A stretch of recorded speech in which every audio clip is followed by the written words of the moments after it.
ഇതിലെ കുറേ ക്വസ്റ്റ്യൻസ് വന്നായി ഇന്നത്തെ ചോദ്യങ്ങളാവില്ലേ? നമുക്ക് തുടങ്ങാൻ പറ്റും. Now, good morning and welcome for this doubt clearing class. Now, before starting our session, you have to write this examination day after tomorrow, I think. And therefore, don't try to study a new thing during the short period. Don't try. You must always try to affirm what that you have already studied and get clarification about the data that you have studied, not to try any new topic or new subject at the fag end of this preparation. Because if you fail to understand that causes a lot of pain, and there will be a large amount of energy erosion from you. നമ്മളിന്ന് ഒരുപാട് energy നഷ്ടപ്പെടുകയാണ് ചെയ്യുന്നത്. അപ്പോൾ എല്ലാ മക്കളോടും പറയാനുള്ളത്, പുതിയൊരു problem അല്ല, കൺസെപ്റ്റ് പഠിക്കാനായിട്ട് ഇനി ശ്രമിക്കരുത്. നമ്മൾ എന്തൊക്കെ പഠിച്ചിട്ടുണ്ടോ അത് ഒന്നുകൂടി ഉറപ്പിക്കാം. അതിലെന്തെങ്കിലും ഡൗട്ടുകൾ ഉണ്ടെങ്കിൽ അത് ക്ലാരിഫൈ ചെയ്യാൻ മാത്രമേ ശ്രമിക്കാൻ പാടുള്ളൂ. So we can start with how to do block on block type problem. Block on block type problem. Yes, നമുക്ക് അപ്പോൾ അതിന് we have to take up some explanation how we can do. അപ്പോൾ അത് ചോദ്യം ഇവിടെ കാണാനുള്ളതാണ്, how to do block on block type problem. അവിടെ തന്നെ നമുക്ക് വീണ്ടും കണ്ടീഷൻസ് കൊടുക്കേണ്ടി വരും. Suppose we have got a surface, definitely there must be a surface.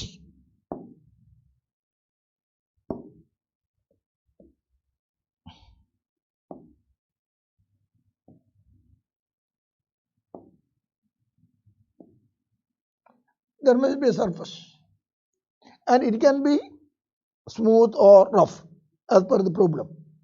Time being, I say that it is smooth. Smooth ആണെന്ന് പറയണം. That's it. If it's a rough surface, then the problem will be different, but the concept is the same. And here there is a block resting over it. Some mass, capital M, you see. And over which, now the question is how to do block on block type. Now here there is another body, small m, over here.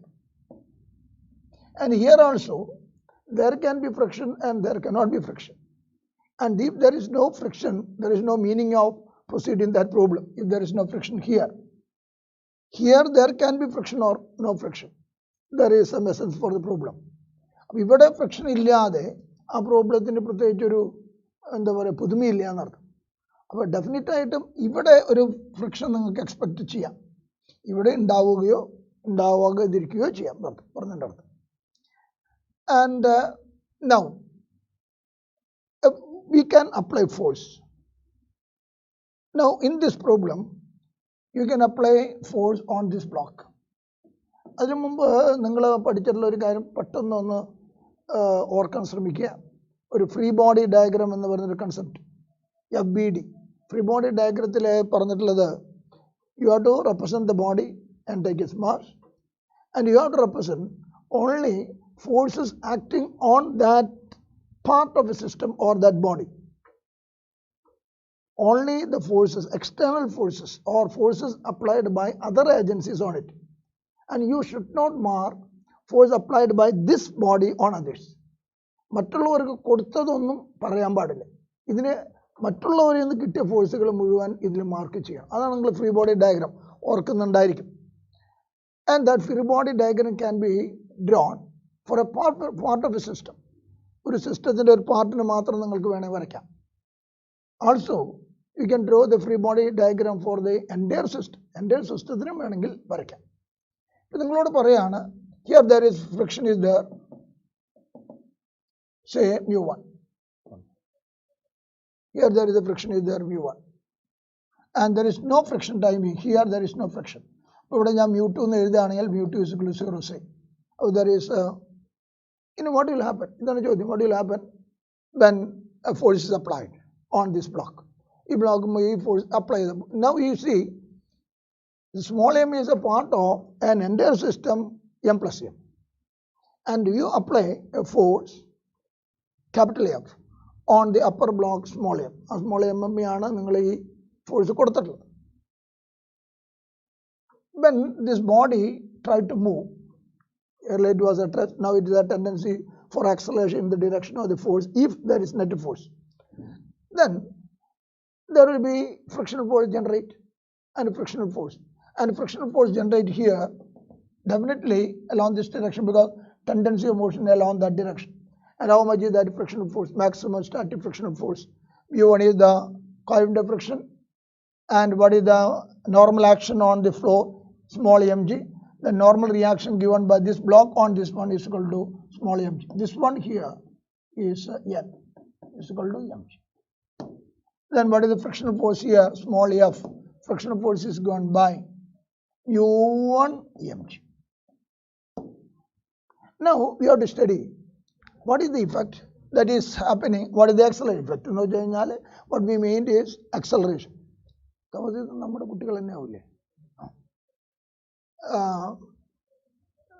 What is the acceleration for that part? What is the, for which you have to draw the free body diagram of that part of the system. Now free body diagram, the small m, and here there is an applied force here. And what is the force given by? The frictional force is given by this body on this one. And therefore, that frictional force along this direction. And here you can mark F1.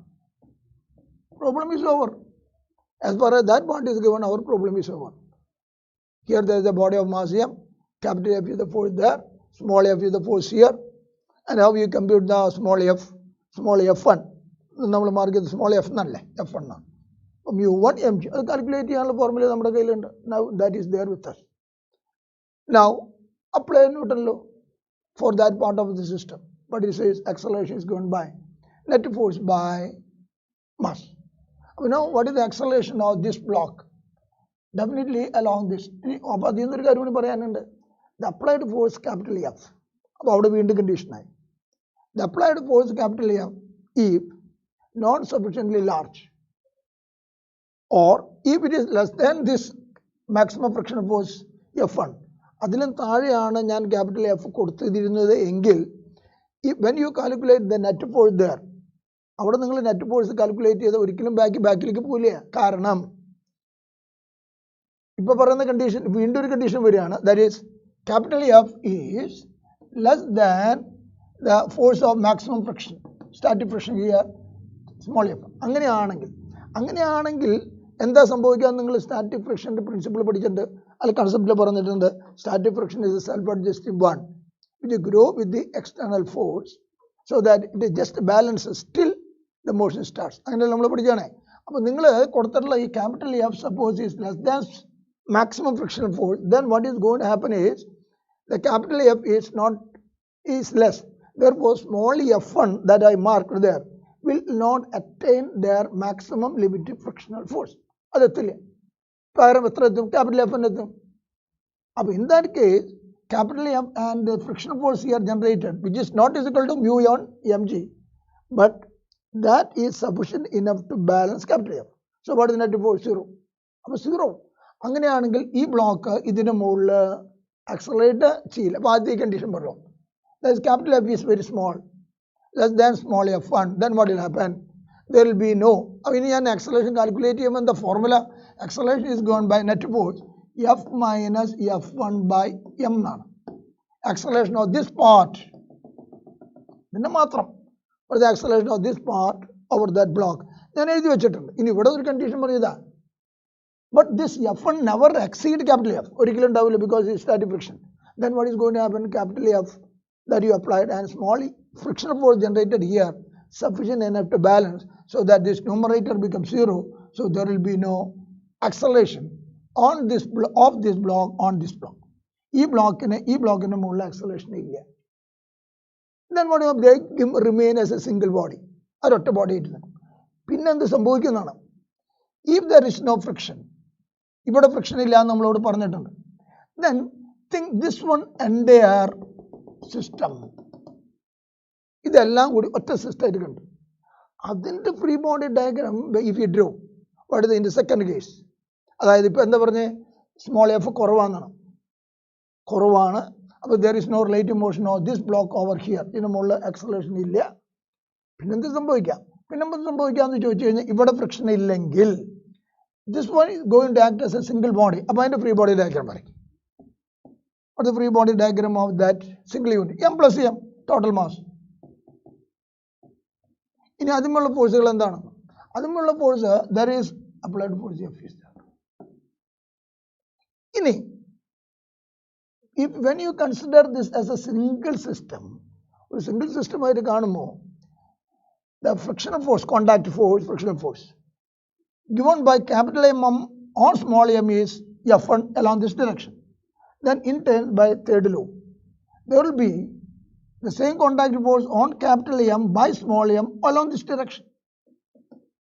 അത് mu1 mg അല്ല കേട്ടോ. Yes. But that frictional force become an internal force when you consider this as an entire system.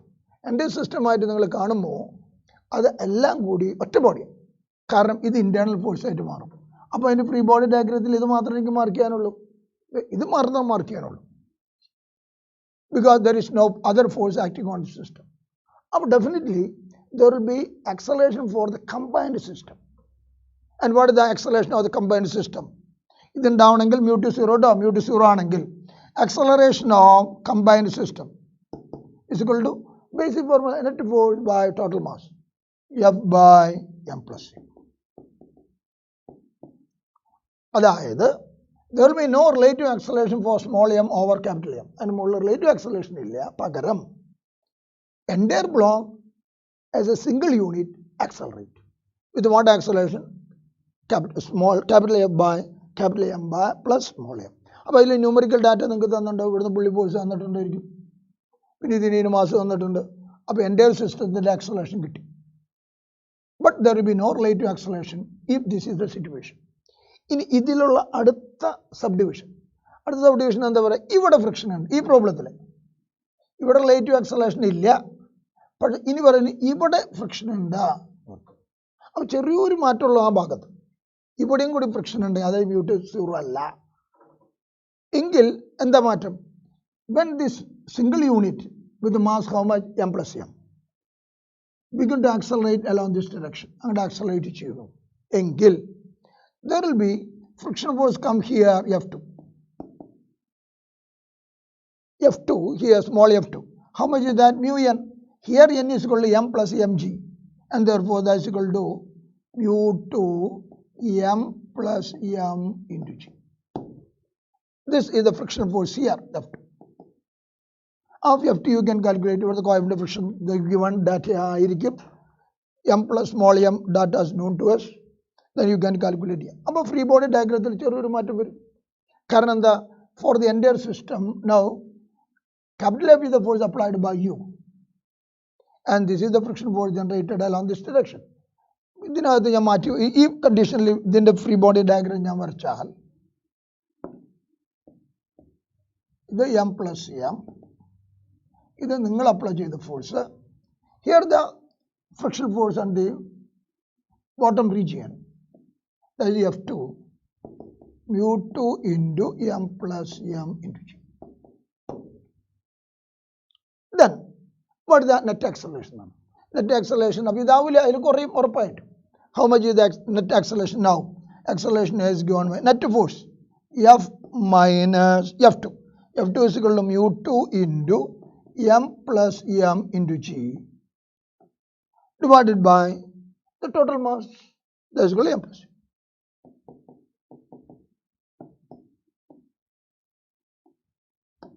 This is the acceleration which is less than this. നേരത്തേക്കാളും കുറവ് acceleration ആയിരിക്കും. ഇതാണ് ഇവിടെ friction ഉണ്ടാകുന്നത് സംഭവിക്കാം. ആദ്യത്തെ കേസിൽ ഇതൊക്കെയും പറയുമ്പോൾ വന്നത് ഈ കണ്ടീഷനുണ്ട്, ഞാൻ കൊടുത്ത force less than the maximum static friction that is going to appear generate ചെയ്യാൻ. അങ്ങനെയാണെങ്കിൽ പിന്നെയുള്ള കണ്ടീഷൻസ് ആണ് എഴുതി വെച്ചത്. ഇനി നമ്മൾ അടുത്ത കണ്ടീഷനിലേക്ക് വരാം. അടുത്ത കണ്ടീഷൻ എന്ത് പറയാം നമുക്ക്, that is this force F, this is over, I think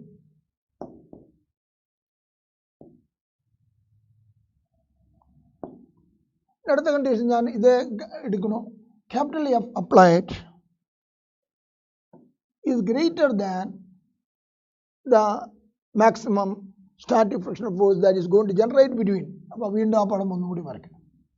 ഇത് capital M, this one is small m, and here there is a coefficient of frictional force is there, and that is maximum. Here you are going to apply the force here. This is mu1 mg. m1 വേണ്ടല്ലോ.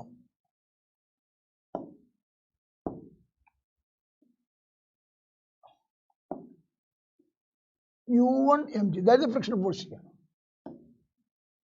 Then if we take this part of the system, and in which I know the F, the capital F that you applied is greater than mu1 mg. At one there will be definitely a relative motion or relative acceleration. That means this body will accelerate over here. With what acceleration? With what acceleration? That acceleration now I am going to say is A1 for this block along this direction. Now in the formula and free body diagram we are going to do the same old thing. And free body diagram is a small m. You apply the force F1. Here there is F1 is there, and system has got an acceleration there. And what that acceleration? A1. A1 is gone by net force. The same old problem, the same old thing. Data, but is the acceleration net force F minus u1 mg. That is the maximum static frictional force that is there by mass of that part of the system. That is equal to m1 and I am writing m1 illa m namadi. It is small m small m. That's it. This is the acceleration here. So there will be relative acceleration, and the upper body accelerate over the bottom body, lower mass, over the lower mass with that much acceleration. Next, what about this one now? Then this is capital M. Now, as we knew earlier, Newton is closer, what a friction area. Then by Newton's third law, this F1 is the force applied by capital M or small m along this direction. Then there will be a reaction force given by small m on capital M. Small m on capital M. How much the same one along this direction? F1. About capital M, there is F1 is there. Then, if you draw the free body diagram of that part of the system, we are going to draw the free body diagram of capital M. Now, even you draw that, the capital M, what is the force that is there on that is the frictional force generated given by small m on capital M, that is F1. Here there is F1. F1 is the force there on capital M. And we told that here there is no friction at the bottom. Here there is no F2. No other forces are there on the body along the horizontal direction. Then what is the acceleration? Again the same law. What is the acceleration of this block? Isn't the acceleration that A2 in the A2 is gone by. Again net force acting on that part of the system. What is the net force acting? F1. F1 is equal to mu1 mg. F1 by capital M is equal to mu1 mg by capital M. That is our rate. So this will accelerate, this will accelerate. Both will accelerate with a different acceleration. With a different acceleration, both will accelerate. Here that is going to happen. ഇനി അടുത്തത് ഇനി അത്രയ്ക്ക് പോകണ്ട, എങ്ങാലും ഇനി ഞാൻ വർക്കിനില്ല എന്നത്. ഇനി ഇവിടെ ഫ്രിക്ഷൻ ഉണ്ടെങ്കിലോ, ഇവിടെ ഫ്രിക്ഷൻ, ആ ഫ്രിക്ഷൻ ഫോഴ്സ് ഇവിടെ മാർക്ക് ചെയ്യാൻ ചെയ്യും, ഇവിടെ ഇങ്ങോട്ട് മാർക്ക് ചെയ്യും ഫ്രീ ബോഡി ഡയഗ്രത്തിൽ. അപ്പോൾ ആ A2യുടെ വാല്യൂ വീണ്ടും മാറും. That's okay. All the data we did. Motion of one block over other, that we did. ഇനി നിങ്ങൾക്കറിയാം, നിങ്ങളിപ്പോൾ ഒരുപാട് പരീക്ഷ പേപ്പറുകളൊക്കെ എഴുതിയതാണ്. അതിൽ ഡെഫിനറ്റായിട്ട് വളരെ ഈസിയറായിട്ട് കുറേ ക്വസ്റ്റ്യൻസ് ഉണ്ട്.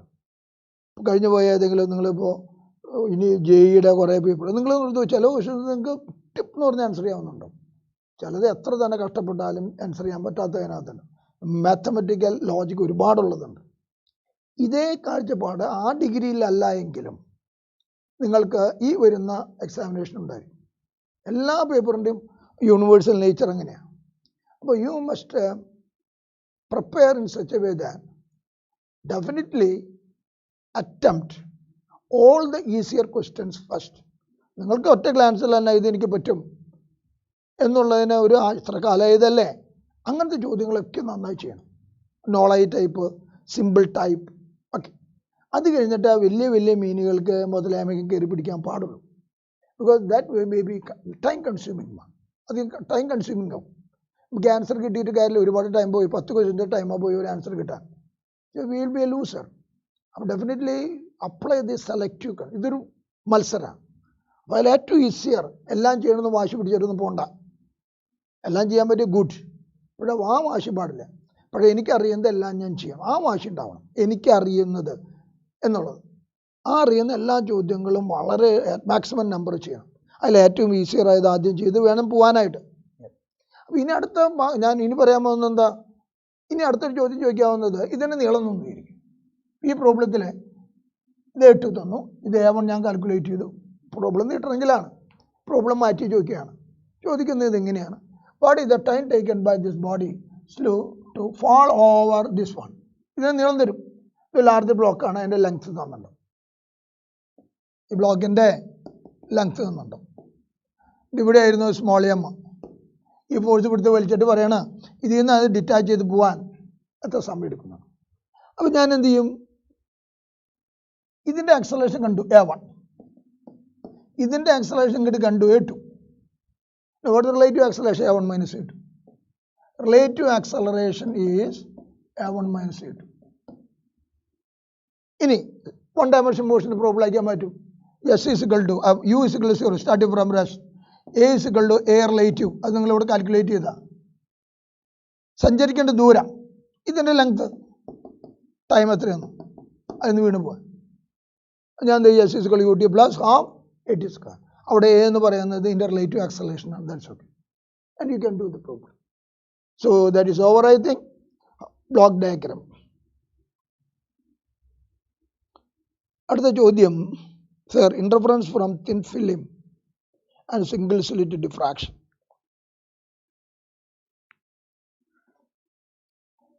ഇനി ഈ പ്രോബ്ലത്തിൻ്റെ നിങ്ങൾ എന്താ ഉദ്ദേശിച്ചതെന്ന് ചോദിച്ചു കഴിഞ്ഞാൽ മുഴുവൻ തിയറി പറയലാണോ, അതായിരിക്കും ഉദ്ദേശിക്കുന്നുണ്ടാവുമെന്ന് തോന്നുന്നു. എങ്കിലും അത് ഞാൻ വളരെ ബ്രീഫ് ചെയ്ത്, അപ്പോൾ കൺവെൻഷണൽ മെത്തേഡിന് ചെറിയൊരു മാറ്റം വരുത്തിയിട്ടൊക്കെ പറയണ്ടാവാമെന്ന് മാത്രം. Interference of thin film and single diffraction, അപ്പോൾ രണ്ടും ഒരു ചാപ്റ്ററാണ് നമ്മുടെ ഒപ്റ്റിക്സിന്. ഇൻ്റർഫറൻസ് ഇതിൽ മാറി നിൽക്കുന്നത് പോളറൈസേഷൻ മാത്രമേ ഉള്ളൂ. ആ ഒരു ചാപ്റ്റർ പറയാൻ ഒരേ ചാപ്റ്റർ പറയാൻ നമുക്ക് ഈ സമയം എന്തുണ്ടാവാനാ. എങ്കിലും since that is the second question here, we can explain the situation.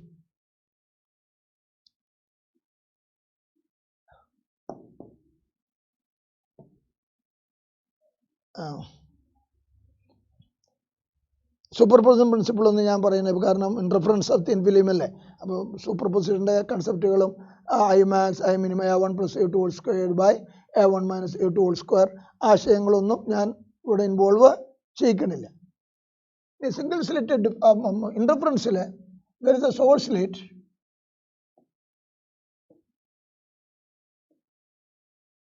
and now what we are using the splitting of wavefront. Wavefront split ചെയ്യലാണ് നമ്മളിവിടെ ചെയ്യുന്നത് കോഹറൻറ്റ് സോഴ്സ് ഉണ്ടാക്കാനായിട്ട്. സ്പ്ലിറ്റ് ചെയ്യാനായിട്ട് എന്ത് ചെയ്തു, ഇവിടുന്ന് here there is a double slit and here there is a screen. The secondary wavelet emerging from here will illuminate the slits S1 and S2. So secondary wavelet generate from S1 and S2 superpose here, and definitely there will be interference pattern. Avade interference undavum കാരണം this one and S1 and S2 derived from S, the source slit, and definitely there will be interference pattern here. Avade undavum. In adile you know this is an equidistant point, and therefore what is the path difference? Path difference is 0. അവിടെ path difference ഇല്ല. അത് കാരണം കൊണ്ട് അവിടെ path difference 0 mean that is the condition for construct interference. That is what is called central bright. Then very next point, neighboring point, it will satisfy ഇത് 0 ആണ്. Then lambda by 2. definitely there will be a dark region.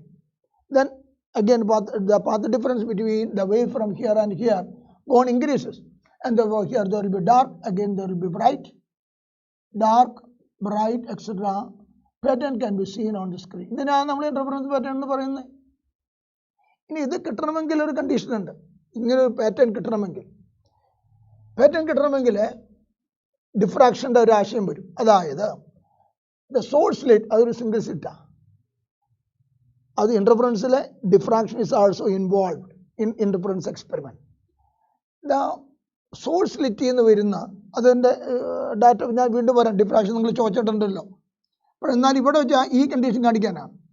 ഇവിടുന്ന് വരുന്ന single slit ഡിഫ്രാക്ഷനിൽ there will be a central maxima and this is the minimas.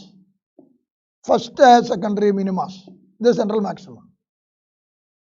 Now these two slits definitely must lie within the central maxima of diffraction pattern formed by source slit. Interference കിട്ടണമെങ്കിൽ ഈ രണ്ട് സ്ലിറ്റുകളുടെ സ്ഥാനം എന്ന് പറയുന്നത് ഈ source സ്ലിറ്റിൻ്റെ diffraction central മാക്സിമത്തിൻ്റെ ഉള്ളിലായിരിക്കണം ആണ് അവർ ആദ്യമേ condition അവിടെ എഴുതി വെച്ചിട്ടുണ്ടാവും. ഒരു വൈഡ്ലി ആണെങ്കിൽ അത് കിട്ടില്ല. കാരണം എന്താ വെച്ച് കഴിഞ്ഞാൽ ഒരു എക്സാമ്പിൾ പറയാം. ഈ രണ്ട് സ്ലിറ്റുകളുടെ പൊസിഷൻ ഇത് രണ്ടാണെന്ന് വിചാരിക്കും. ഇത് S1-ൻ്റെ പൊസിഷനും ഇത് S2-ൻ്റെ പൊസിഷനാണെന്ന് വിചാരിക്കും. ഇതാണ് S1, ഇത് S2, ഇത് നമ്മുടെ സോഴ്സ് സ്ലിറ്റ്. അപ്പോൾ എന്തുണ്ടാവും മോനെ, the energy that is spread here and this is the position of minima, mean the slit that is kept here won't get illuminate. അത് illuminate ചെയ്യപ്പെടില്ല. അതുപോലെ S2 won't illuminate, S2 illuminate ചെയ്യപ്പെടില്ല. S1 S2 illuminate ചെയ്യപ്പെട്ടില്ലെങ്കിൽ പിന്നെ എന്തായാലും അവിടെ secondary generation ഇല്ല. and therefore there will be no interference pattern on the scale. അപ്പോൾ ഇതൊരു അതിൻ്റെ primary condition. അതാണ് ചോദ്യമാവാം, എന്തിനാ അങ്ങനെ വെക്കണേന്ന് ചോദിച്ചാൽ അതിൻ്റെ ഉത്തരം പറയണേ. എന്തിനാണ് ഈ ദൂരെ ഇങ്ങനെ വരുന്നത്, അല്ലെങ്കിൽ what is the condition like this എന്നാണ്. പിന്നെ എവിടെ വരണം, ഈ രണ്ട് സോഴ്സ് സ്ലിറ്റുകളെ position definitely must be within this. ഇവിടെ ഇങ്ങനെ ഞാൻ മറിക്കാം. ഇതും ഇതാണെങ്കിൽ S1 definitely they will be illuminated by this source slit and they will act as source of secondary wavelet. Interference pattern will be obtained. ഇത് എക്സ്പെരിമെൻറ്റിൻ്റെ ഡാറ്റയാണ്. പിന്നെ നമുക്ക് ഞാനിനി ആ ബാൻഡ് വിഡ്ത്തിൻ്റെ കണ്ടീഷൻസിലേക്ക് പോകണമെങ്കിൽ ഇതിലെ ബാൻഡ് വിഡ്ത്ത് ഞാൻ എഴുതാൻ പോകണം നേരിട്ട്, അത് മതിയായിരിക്കും. ഇനി ഈ ഭാഗം ഞാൻ വരയ്ക്കുകയാണെങ്കിൽ ഇത് രണ്ട് സോഴ്സ് സ്ലിറ്റുകൾ സ്ലിറ്റുകൾ S1 ആൻഡ് S2. അത് തമ്മിലുള്ള ദൂരം നിങ്ങൾ സാധാരണ സ്മോൾ ഡി എന്നാണ് റെപ്രസെൻറ്റ് ചെയ്യാറ്, small D. And here there is our screen. ആ ദൂരം നമ്മൾ ക്യാപിറ്റൽ ഡി എന്നാണ് മാർക്ക് ചെയ്യാറ്. The light wavelength of light lambda എന്നാണ് നമ്മൾ ഉപയോഗിക്കാറ്. And suppose you take a point here. What is the path difference to the wave from S1 and S2 on reaching here? What is the path difference from S1 and S2 reaching here? That is 0. That is why that is a central maximum. ഇത് ഞാൻ ഒരു arbitrary point എടുത്തേക്കാം here. അവിടേക്ക് what is the path difference എന്ന് ചോദിച്ചാൽ നമുക്ക് easy ആയിട്ട് കാണാം. Now see, this is the orient. ഇതൊക്കെ വളരെ അടുത്ത പോയിന്റുകളാണ് കേട്ടോ. ഞാൻ വലുതാക്കി മാഗ്നിഫൈ ചെയ്ത് വരച്ചേക്കാം. This is the orientation toward the central maximum. Orientation to central maximum. Now you are looking at a point at an angle. So this is the angle theta. I say this is angle theta. That is oriented towards this position. അത് theta. ഇനി എനിക്കറിയുന്നത് what is the path difference from here and here on the reaching here എന്നാണ്. അത് കിട്ടാൻ ഞാൻ ഇത് simply draw A perpendicular. ഇതിന് S1 ഇത് S2 ഇത് N ഞാൻ വിളിക്കുകയാണെങ്കിൽ the distance from N to this point P and S1P and NP are the same. S1P and NP are the same. So what is the additional path difference? S2N. So path difference here is equal to S2N. That is the path difference. Path difference is equal to S2N.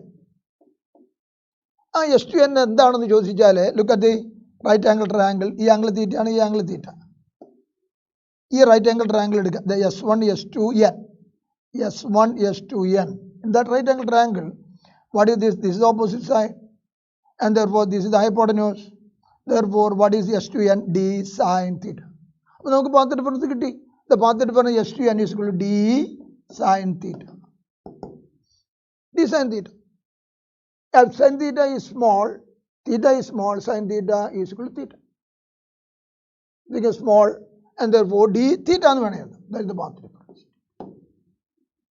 നമുക്ക് path difference കിട്ടി. Path difference is equal to D theta. Path difference is equal to D theta. You got. ഇനി അടുത്ത എന്ത് പറയാം? ഈ path difference lambda 2 condition apply a condition for brightness and darkness. That's okay. Path difference കാണാന്നുള്ളത് main duty. അത് നമ്മൾ കണ്ടു. Path difference D theta. ഇനി തീറ്റയ്ക്ക് പകരം എന്ത് എഴുതാൻ നോക്കാം? Theta is equal to. Now suppose this is the distance from central to this one is equal to x. ഞാൻ വിളിക്കുകയാണെങ്കിൽ ഇത് ക്യാപിറ്റൽ ഡി എന്ന് വിളിക്കുകയാണെങ്കിൽ ഈ പോയിന്റിൽ നിന്ന് സെൻട്രൽ മാക്സിമം ഇവിടേക്കുള്ള ദൂരം എക്സ് ആണെങ്കിൽ ഇത് ക്യാപിറ്റൽ ഡി ആണെങ്കിൽ what is theta? Theta is equal to arc length by radius. Arc length x.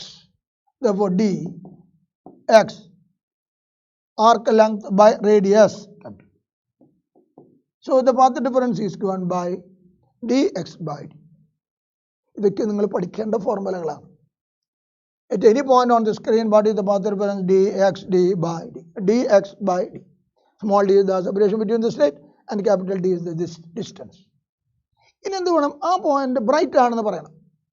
അത് ബ്രൈറ്റ് ആണെന്ന് പറയാനായിട്ട് എന്ത് condition? Path difference must be satisfy n lambda. അപ്പോൾ ഞാൻ പറഞ്ഞു ഇത് n1, this is the n1 or nth lambda bright. ഇത് nth bright ആണ് എന്ന് പറയുകയാണെങ്കിൽ what is the condition I can write? I can write like this. അത് nth bright ആണെന്ന് പറയുകയാണെങ്കിൽ പാത്ത് ഡിഫറൻസ് d ഇനി ഇതിന് xn എന്ന് വിളിക്കാം. അപ്പോൾ dxn by d is equal to n lambda. What is xn? Xn is the position of nth bright from the equidistant point or central maximum. Central maximum ആ പറഞ്ഞ പോയിന്റിലേക്കുള്ള സ്ക്രീനിലുള്ള ദൂരം അതാണ് xn. അത് നിങ്ങൾക്ക് xnന്റെ ഫോർമുല എഴുതാം. From this what is the xn? Xn is equal to d by d n lambda.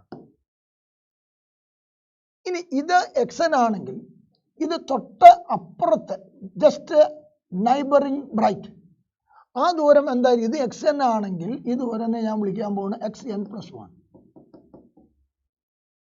ഇത് nth bright ആണെങ്കിൽ ഇത് n plus 1th bright. And what is the position of that from equidistant point? ഇവിടെ substitute ചെയ്ത് അപ്പോൾ what is xn plus 1? xn plus 1 is equal to d by d n plus 1 lambda. Then come, what is bandwidth? Definition of bandwidth. Bandwidth is the distance between two neighboring bright bands. Distance between two neighboring bright bands. അത് കാണാൻ എന്ത് ചെയ്താൽ മതി? what is the distance between neighboring bright band? ഇത് xn ഉം ഇത് xn plus 1. അത് തമ്മിലുള്ള difference. And that is what is going to be called as bandwidth beta. So what is bandwidth beta? Beta is equal to xn plus 1 minus xn. That I'm doing. And the d by d n plus 1 lambda minus n lambda minus d by d n lambda. അത് ഞാൻ കിഴിച്ചു കഴിഞ്ഞാൽ you can get that is equal to d by d lambda.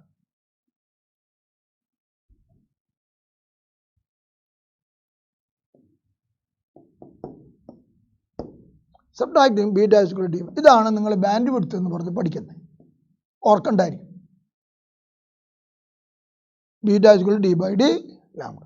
ഇനി ഇതിനെ base ചെയ്തിട്ട് ഒരുപാട് ചോദ്യങ്ങൾ. Lambda മാറുമ്പോൾ what will happen beta? Small d decreases, what happen beta? Capital D increases, what happen beta? പിന്നെ പറയും capital D doubled, small d halved, wavelength become half, what is the new bandwidth? അങ്ങനെ കുറേ conditions.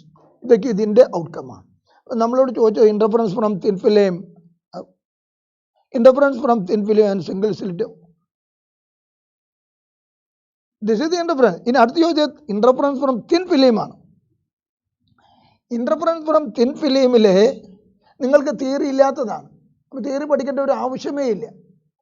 ഇനി അത് എന്തുകൊണ്ട് വന്നു എന്ന് പറഞ്ഞിട്ട് ഞാൻ അതിൻ്റെ ഫോർമുല നിങ്ങൾക്ക് കീപ്പ് ചെയ്യണം. That's okay. നിങ്ങൾക്ക് തിയറി പഠിക്കാനില്ല. Thin film. തിൻ ഫിലിമിൽ എങ്ങനെയാണ് ഇന്റർഫറൻസ് വരുന്നതെന്നാണ്. Why interference happens. Look, this is a thin film whose thickness is T. Refractive index N. ഇതിൻ്റെ refractive index N ആണ്. mu N എന്താണ് അത്? T ആണ് അതിൻ്റെ thickness. Say a light wavefront incident here at an angle I. There partial reflection and partial refraction take place. ഈ വരുന്ന beam splitting നമുക്ക് beam ഇവിടെ ബീം സ്പ്ലിറ്റിംഗ് ആണ് സംഭവിക്കുന്നത്. അതെങ്ങനെ സ്പ്ലിറ്റ് ചെയ്തു എന്നാണ്. Here that will undergo. It is refracted, so this is R. And here there will be a reflected part of a loss of reflection. This is I. This is reflected beam ആണ് first one, beam 1. This ray here again interface ആണ്. This refracted ray undergo again an interface beat where there will be reflection. അപ്പോൾ ഇവിടെ reflection ഉണ്ടാവും, refraction ഉണ്ടാവും. അത് emergent ray ആണ്. അപ്പോൾ partly അപ്പോൾ ഇന്റൻസിറ്റി വല്ലാണ്ട് കുറഞ്ഞു പോകുന്നുണ്ടോ? Yes. And here what happen that reflect. Here again there is A interface. ഇത് ആറാണ്, ഇത് ആറാണെങ്കിൽ ഇത് ആറാണ്, ഇത് ആറാണ്, ഇത് ആറാണ്. In here what is going to happen?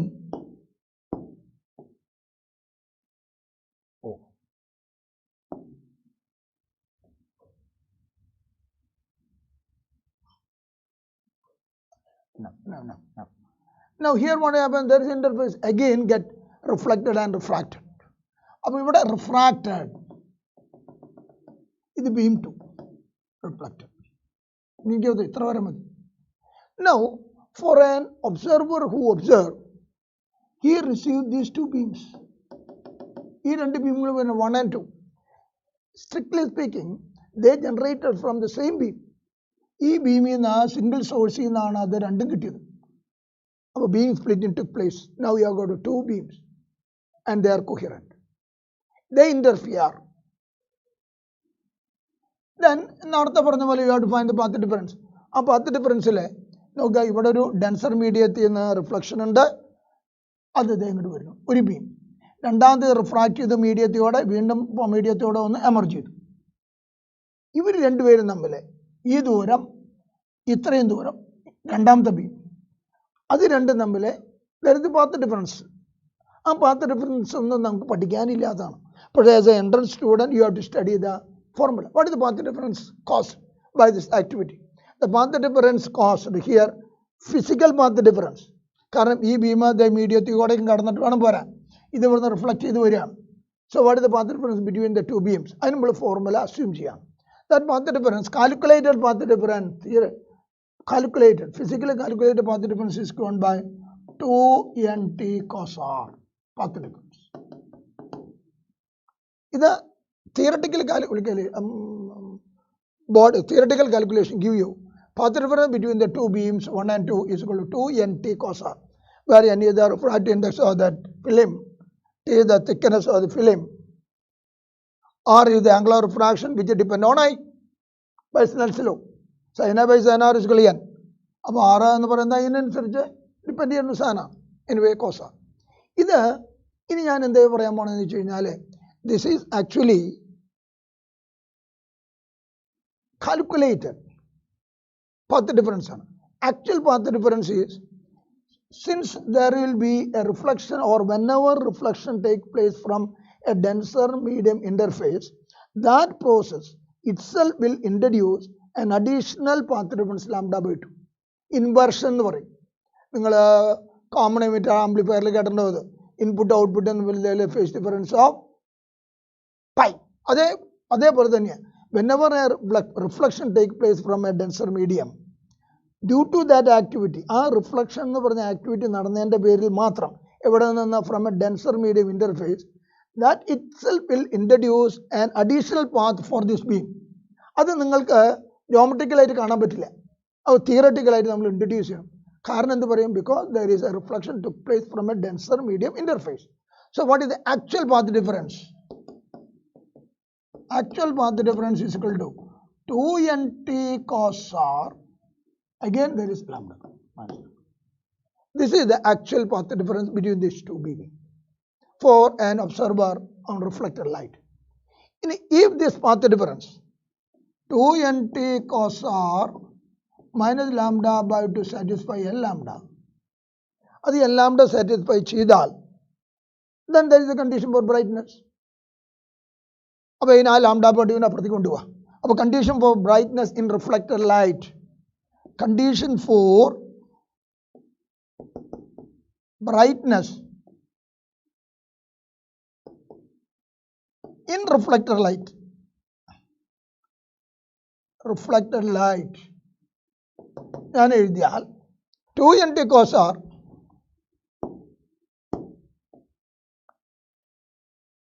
ഇതിനപ്പുറത്ത് കൊണ്ടുപോകാം. That's okay. ഇതപ്പുറത്ത് കൊണ്ടുപോകാം. അപ്പോൾ എന്ത് കിട്ടും? ഇതിനപ്പുറത്ത് കൊണ്ടുപോകാം. 2nt cos r is equal to n lambda plus lambda by 2. So 2n plus 1 lambda by 2.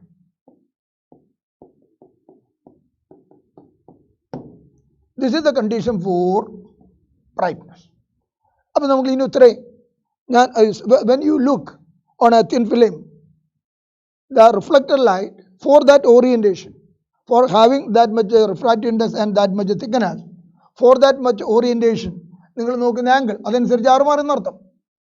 whichever value of lambda satisfies this equation, ഏത് colour wave length ആണോ ഈ condition satisfy ചെയ്യുന്നത്, that light will be prominent and therefore film appeared bright, colored and bright. ആ wave length lambda.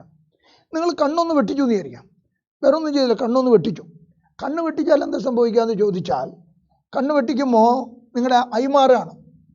I മാറാന്ന് വെച്ചാൽ corresponding R value also changes. ഈ R value മാറും. ആ ആർ വാല്യൂ മാറിയാൽ the wavelength going to satisfy the condition of brightness എന്ന് പറയുന്നത് നേരത്തെ ലാംഡ ആവില്ല, വേറെ ആളായിരിക്കും. A new value of lambda will satisfy the condition for brightness now, and the same film appear differently colored. അപ്പോൾ നിങ്ങൾ ഇങ്ങനെ കണ്ണും വെട്ടി മാറ്റി മാറ്റിയിരുന്നാലോ കളർ മാറി മാറി മാറിക്കൊണ്ടിരിക്കും. This is the colors of thin film. This is the colors of thin film. ഇതാണ് നിങ്ങളോട് ചോദിക്കുക എന്തുകൊണ്ട് കളർ മാറി വരുന്നു എന്ന് ചോദിക്കാം. അല്ലെങ്കിൽ ഇനി ഇതിൻ്റെ പ്രോബ്ലം വൈസ് എന്ന് ചോദിക്കുക, ഈ ഡാറ്റയിൽ നിങ്ങൾക്ക് റിഫ്രാക്റ്റീവ് ഇൻഡെക്സ് തരും, n വാല്യൂ തന്നിട്ടുണ്ടാവും, അതിൻ്റെ തിക്നെസ് തന്നിട്ടുണ്ടാവും, ഒബ്സർവേഷൻ ആംഗിൾ മിക്കവാറും നോർമലാന്ന് പറയും.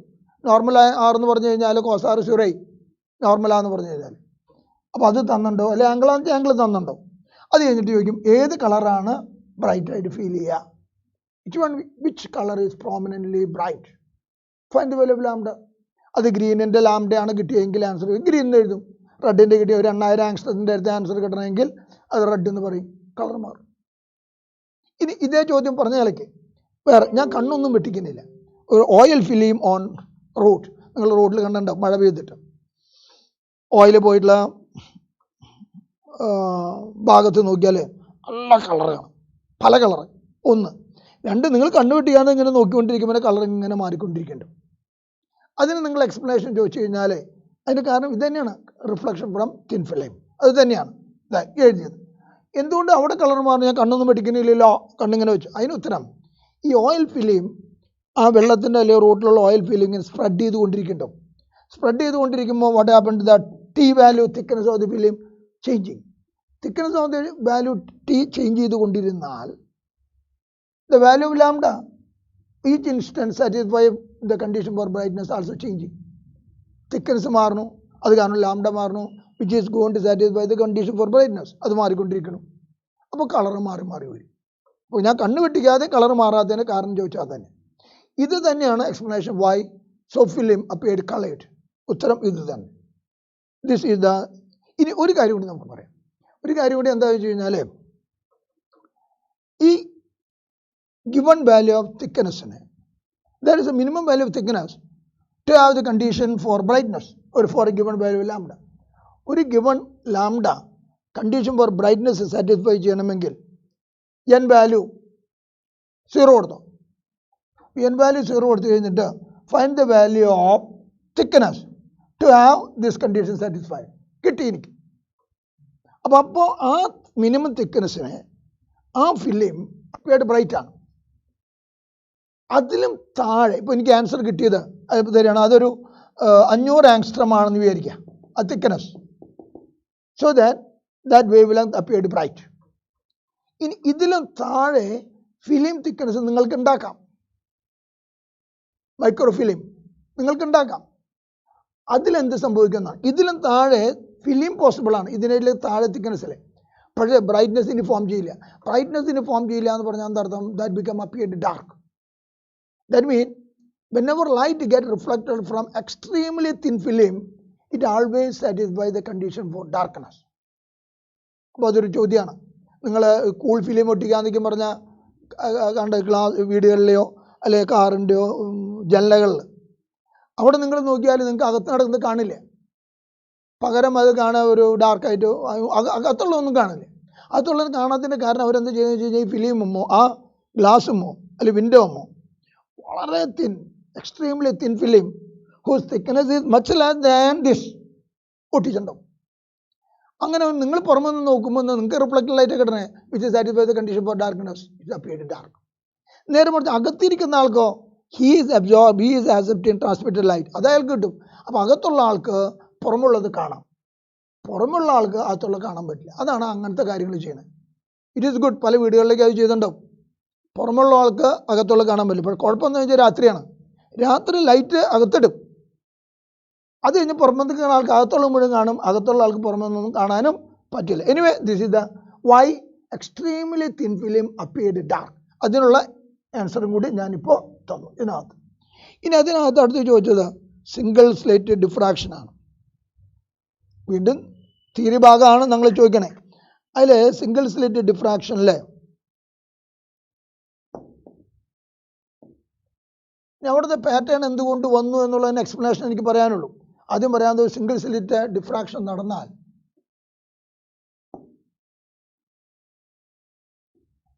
Here there is A screen, but the pattern B expect and what you got. ഞാൻ ഗോട്ടിനെ പറ്റി മാത്രമേ പറയുന്നുള്ളൂ. സാധാരണ നമ്മൾ എക്സ്പെക്ട് ചെയ്യുന്നത് എന്താ, ഇത്രയും റീജിയനിൽ ദർ ഇസ് എ ബ്രൈറ്റ്നസ്, പിന്നെ അപ്പുറത്തും ഡാർക്ക് ഷേഡോ എന്നാണ്. അപ്പോൾ അങ്ങനെയല്ല നമുക്ക് കിട്ടുന്നത്. there will be spreading and there will be central maxima encroaches. ഇവിടെ വരെ intensity ഉണ്ട്. So this is central maxima surrounded by minima and secondary maximas. ഇത് എന്തുകൊണ്ട് മിനിമം വന്നു എന്നാണ് അതിന് എക്സ്പ്ലനേഷൻ. അതോടുകൂടി അതിൻ്റെ തിയറിയിലേക്കും പോവാം. അതിന് നമ്മൾ എന്താ ചെയ്യണമെന്ന് വെച്ച് കഴിഞ്ഞാൽ, this is the slit, single slit diffraction slit whose width I am going to say small a. D എന്ന് പറയും, ഡി എന്ന് മാറ്റിയ എന്നാക്കാൻ കാരണം ഡി എന്ന് പറയുന്നത് സാധാരണ നമ്മുടെ ഫോർമുലയിലെ സെപ്പറേഷൻ ബിറ്റ്വീൻ ടു കോറിയൻ സോഴ്സസ് എന്ന് പറഞ്ഞിട്ടാണ് എഴുതുക, സ്മോൾ ഡി. അതല്ല, ഇത് അയക്കാൻ വേണ്ടി, അതല്ല എന്ന് ഓർക്കാൻ വേണ്ടി എഴുതിയെന്ന് മാത്രം. What we are going to say here, there are large but finite number of secondary sources. The light from each secondary source superposed at points on the screen and the culminating effect may bright or dark. അപ്പോൾ എന്തുകൊണ്ട് ഇത് ഡാർക്കായി എന്നുള്ളതിന് നമ്മുടെ explanation, നമ്മളിത് എൻ്റെ slit വിടുത്തിന് പകുതിയാക്കി. അപ്പം ഇതിനെ പേരിടാണ് ഇത് O, ഇത് EM, ഇത് N ആണെന്ന് വിചാരിക്കാം. Now consider a secondary source from here, secondary wave from N, the periphery of the bottom periphery and from the central region, so that the secondary wavelet from this O and N, say on reaching this point, if satisfies the condition for darkness, that is the path difference lambda by 2. അതായത് ഈ വേവും ഒന്നും രണ്ടും ഞാൻ ഇവിടെ വിളിക്കുകയാണെങ്കിൽ, the path difference between them on reaching that point at this point P is lambda by 2, then this point is dark by their contribution. അവരുടെ contribution കാരണം, ആരുടെയൊക്കെ 1/2 കോൺട്രിബ്യൂഷൻ കാരണം കൊണ്ട് പോയിന്റിലെ ഡാർക്ക്നെസ് ആണ്, because the path difference between them on reaching there is lambda by 2. അതുപോലെ അടുത്തൊരു pair എടുക്കുക, അടുത്തൊരു പെയർ, ആ പെയറിൻ്റെ path difference on reaching there is lambda by 2. So they also contribute darkness. അങ്ങനെ there will be large but a finite number of pairs, each of them contribute what they are, each one contributing darkness. And finally the pair is here and here. The upper periphery and the central one. On reaching there, they also contribute to darkness because the path difference is lambda by 2. So, all of them contributing. All contributing in the darkness on the mother. And at last, what happened? Their culminate effect is dark. Therefore, this point is dark. ഇനി നമുക്കത് mathematics അല്ലെങ്കിൽ നമുക്ക് mathematical ഫോർമുലയൊക്കെയാണ്. അവിടെ നമ്മൾ എന്താ ചെയ്യുന്നത്? Single slit ഡിഫ്രാക്ഷനിൽ ഞാൻ ഈ തിയറി പറഞ്ഞു കഴിഞ്ഞിട്ട് and I am accepting that this point is dark due to the combined effect of many number of secondary wavelet. ഒരുപാട് പേരുടെ കോൺട്രിബ്യൂഷൻ കാരണം കൊണ്ട് ഡാർക്ക്നെസ് ആണെന്ന് പറഞ്ഞു. Now we are taking the secondary wavelet. ഒരു ഫോർമുല ഉണ്ടാക്കണ്ടേ? For which we are considering only the secondary wavelet from here and here. So what is the path difference between them or among them on reaching them? അവർ ഒരിക്കലും തെറ്റിദ്ധരിക്കുക, അവർ രണ്ടുപേരും മാത്രമല്ല അതിനെ കാരണക്കാർ എല്ലാവരും ഉണ്ട്. ഇനി നമ്മൾ അതിൻ്റെ ബൗണ്ടറിയിൽ നിന്ന് എടുക്കുകയാണ്. ഈ ബൗണ്ടറിയിൽ നിന്ന് ഈ boundary what is the path difference on reaching dum? അതിനെ ഇവിടുന്നുള്ള പാത്ത് ഡിഫറൻസ് നേരത്തെ നമ്മൾ കണ്ടതാണ് ലാംഡ ബൈ 2 ആണ്. Here and here on reaching there is lambda by 2. And here on reaching again lambda by 2, ഇത് lambda by 2 ആണ്. Here and here ഓയിൽ നിന്ന് എമ്മിൽ നിന്ന് അവിടെ എത്തുമ്പോൾ പാത്ത് ഡിഫറൻസ് lambda by 2. എന്നിൽ നിന്ന് ഓയിൽ നിന്ന് അവിടെ എത്തുമ്പോൾ lambda by 2. So what is our total path difference from secondary violet from m and n? Lambda by 2 plus lambda by 2 that is equal to 1 lambda. Therefore we get the path difference is equal to 1 lambda. That is the first dark. If it is 2 lambda, second dark. 3 lambda, third dark. L lambda, that is the condition for darkness. ഇനി ആ path difference ഇത് കാണുന്നുണ്ട്. ആ path difference നിങ്ങൾ നേരത്തെ ചെയ്ത പണി ചെയ്താൽ മതി. Now, if theta is the orientation towards the central maximum, this is the theta towards the first maxima, first minima. Theta, ഇത് തീറ്റയാണ്, ഈ ആംഗിൾ തീറ്റ. ഞാൻ നേരത്തെ എഴുതിയതാ, അതും തീറ്റയാണ്. അത് തീറ്റയാണെങ്കിൽ ഇതാണ് ഈ പാത്ത് ഡിഫറൻസ് എന്ന് പറഞ്ഞേനെ.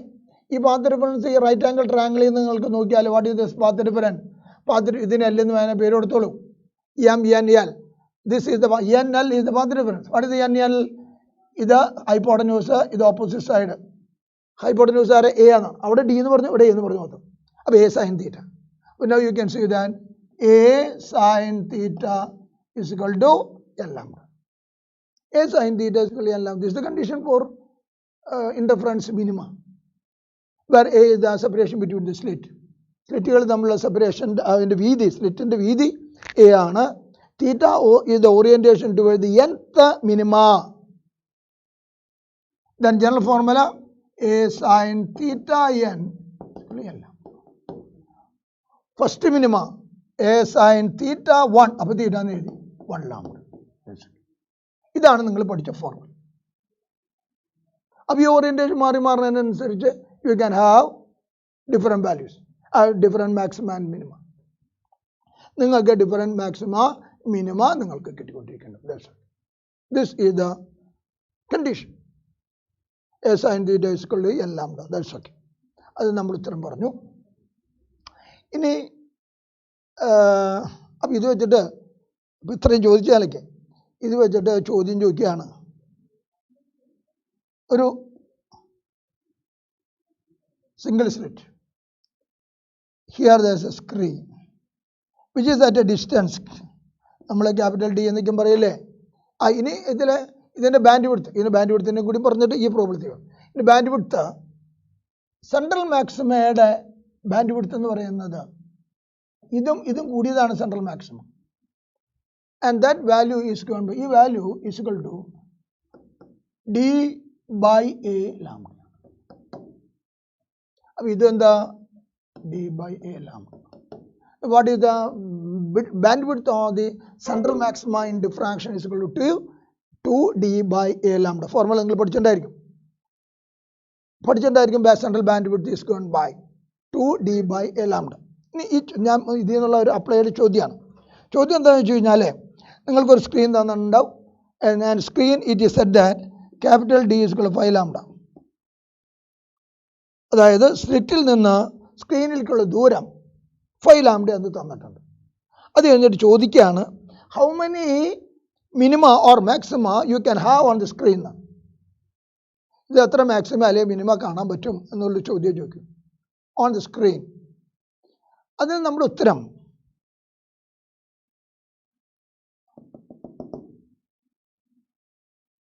നിങ്ങൾക്ക് ഇവിടേക്കുള്ള ദൂരം the path difference from here and here on reaching 0 ആണ്.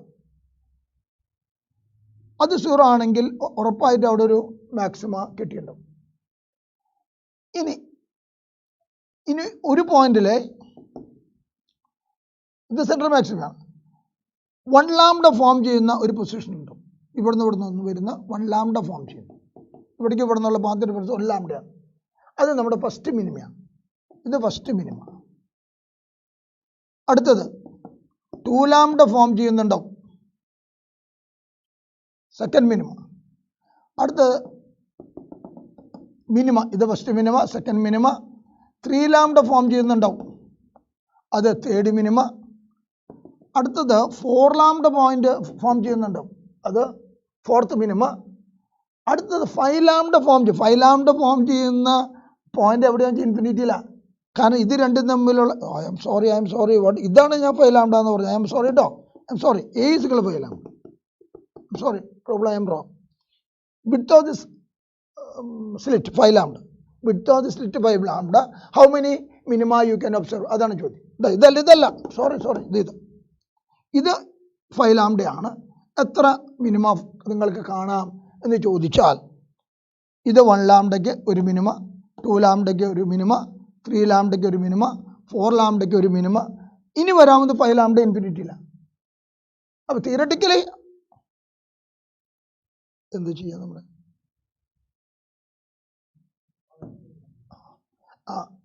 അപ്പോൾ 1, 2, 3, 4, 5 ഇൻഫിനിറ്റി. അതുപോലെ ഇപ്പുറത്തും.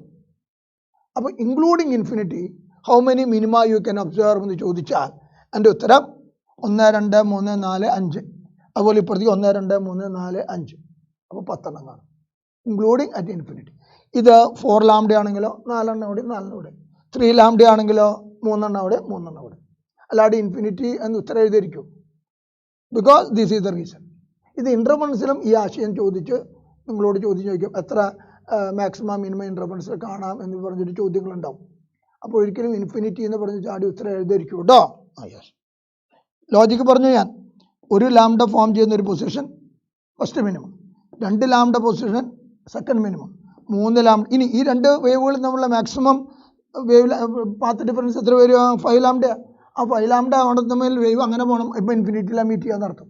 സോ ഇപ്പോൾ സിംഗിൾ സ്ലിറ്റ് ഡിഫ്രാക്ഷൻ്റെ ഡാറ്റ പറഞ്ഞു. അടുത്തത് an air bubble is present in a glass refractive 1.5 at a distance 3 cm from the curved convex surface.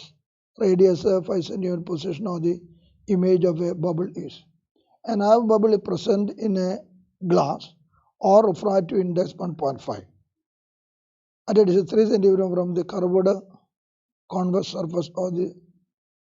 അപ്പോൾ ആരാണ് curved എന്ന് പറഞ്ഞു കഴിഞ്ഞാലാണ് എനിക്ക് മനസ്സിലാവും. Surface of radius 5 cm, position of the image of the bubble. Air bubble ആണെന്ന് പറഞ്ഞു, അത് ശരിയാണ്. അതൊരു ചെറിയ പോയിന്റാണ്. Present in a glass refractive index at a distance 3 cm from the curved convex surface. ആരിൻ്റെ?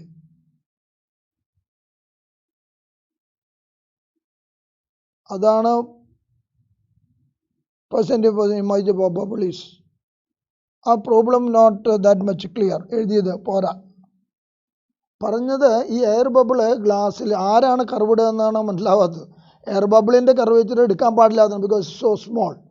പിന്നെന്തായിരിക്കും ഉദ്ദേശിച്ചിട്ടുണ്ടാവുക? ഇങ്ങനെ ആയിരിക്കുന്നു തോന്നുന്നു. ഐ തിങ്ക് ഇതൊരു ഗ്ലാസ് മീഡിയം ആയിരിക്കാം. അതിലൊരു ഒബ്ജക്റ്റ് ആയിട്ട് എയർ ബബിൾ എടുത്തു, ഇങ്ങനെയാണെന്ന് വിചാരിക്കുന്നു കേട്ടോ. Air bubble is present in a glass. ഇതിൻ്റെ റിഫ്രാക്റ്റീവ് ഇൻഡെക്സ് തന്നിട്ടുണ്ട് 1.5.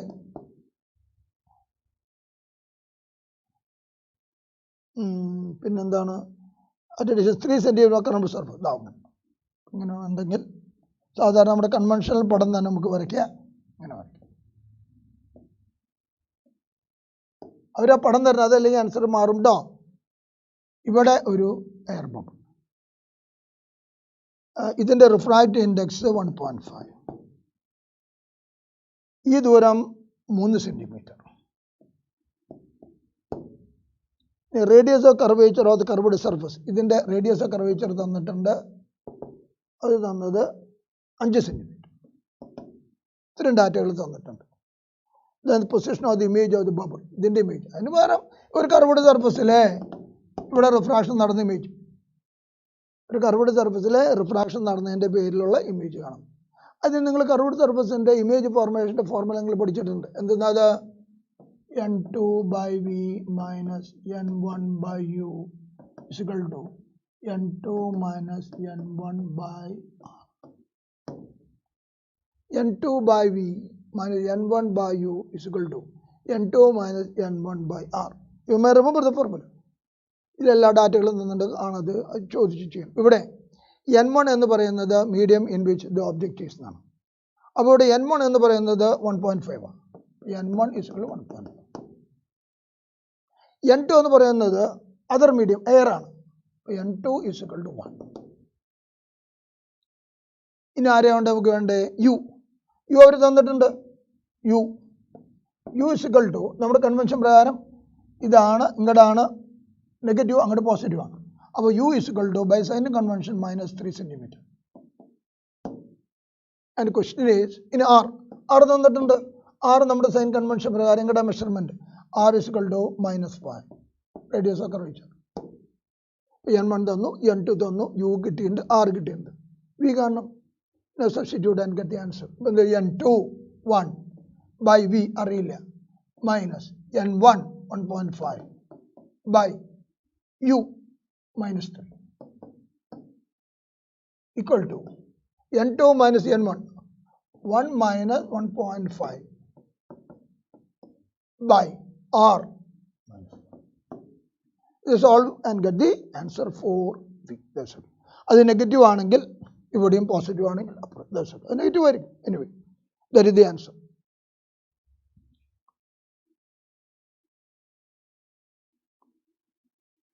Then telescope and microscope formula explain ചെയ്താൽ മതി. Telescope and microscope. ശരി. Now the question is telescope and microscope formula explain.